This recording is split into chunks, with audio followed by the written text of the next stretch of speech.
Ngayong araw nga po ginanap ang media day ng halos lahat ng mga teams sa NBA at isa sa mga pinakatumatak dito ay ang Phoenix Suns na ipinakita na nga po nila ang kanilang starting five na sina Tyus Jones, Bradley Beal, Devin Booker, Kevin Durant at si Jusuf Nurkic na opisyal na nga pong nagsama-sama sa unang pagkakataon. Hindi kagaya last year, magkakaroon nga po ang Suns ng isang legit point guard na siyang magiging starter nila. Ang magiging problema lamang dito ay ang nakita ng mga analyst na mas lumiit nga daw po ang kanilang starting five sa pag-angat ni Bradley Beal sa forward. Pero kahit ganon, babawiin rin naman nga nila ito sa kanilang bench since inaasahan na mas makakatulong dito sina Grayson Allen, Royce O'Neal, Damian Lee, Josh Okogie, Bol at ang kanilang bagong player na sina Mason Plumlee at Monty Morris. Sinigurado rin naman nga po ng team owner ng Suns na maayos ang bawat detalye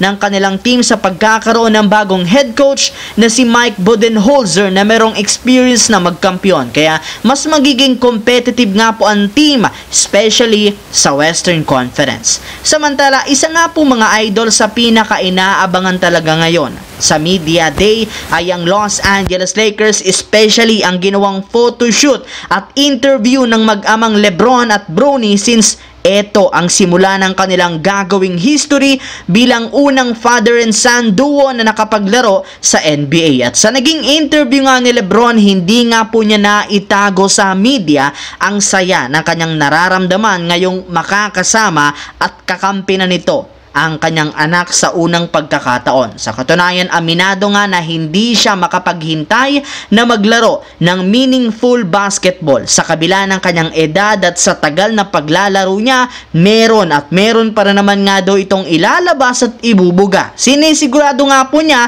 na matutulungan para naman ito ang Lakers upang maging competitive sa West at makakuha ng bagong kampeonato. At lahat ng yan dahil mismo sa ibinigay sa kanyang motivation ng kanyang anak na si Bronny James. Sa kabilang banda, kagaya nga po ng ibang teams, ginanap rin naman nga po ngayon ang media day ng Minnesota Timberwolves kung saan nagkaroon nga dito ng ilang mga interview. And since kasalukuyan para naman nga pong pinuproseso ng Wolves at Knicks ang kanilang ginawang trade, hindi pa dito nakasama sina Donte DiVincenzo at Julius Randle. Pero kahit ganon, naging masaya para naman dito ang kanilang mga players. Sa katunayan, mismo si Anthony Edwards ang nagsabi na bagamat nasaktan siya sa nangyari sa kanyang kakampi, naintindihan rin naman nga po niya ang ginawang business decision ng team. Pero kahit anuman nga pong paniniwala ng Minnesota Timberwolves sa kanilang bagong lineup, nagdadalawang isip pa rin naman ang ilang mga ESPN analysts sa kanilang kakayahan since simula nga po nang gumawa sila ng trade, tuluyan na nga po nilang nasira ang team chemistry. Sa katunayan, sinabi nga po ni Edwards na posible nga pong mahirapan at matagalan ng Timberwolves na makapag-build ng relationship at chemistry sa kanilang dalawang batang kakampi na sina Randle at DiVincenzo. Pero sisikapin pa rin naman nila itong buhin since lahat ng yan gustong manalo.